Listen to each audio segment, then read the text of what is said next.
turim perliuką, skidelį 124 tūkstančiai, o realybė 155 tūkstančiai mylių.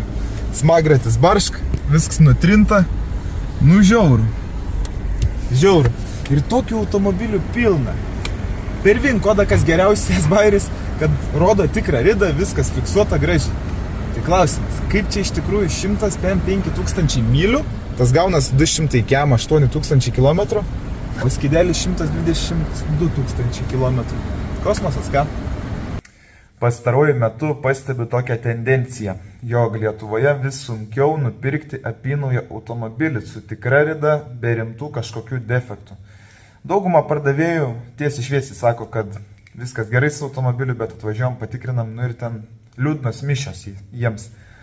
Taigi nusprendėm jau visiškai viešai skelbti, jog galime pagal užsakymą pargabenti iš Europos automobilį. Pagrindė pirkimai vyksta Olandijoje, Belgijoje, Vokietijoje.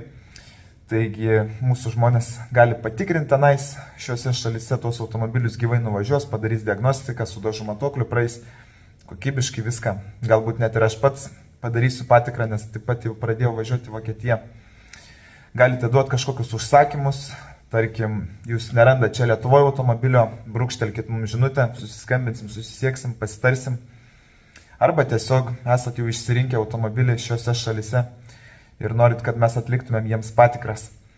Pirminę patikrą atliksim telefonu, VIN kodą prasimušim, pažiūrėsim, ar iš vis verta tikrinti tą automobilį, nes labai daug netikrų skelbimų yra pridedama labai gerom kainom.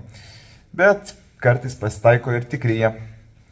Visiems automobiliams surastiems, nupirktiems suteiksim garantiją, ne tik žodinę, bet ir dokumentalę, kad jums būtų visiškai ramu.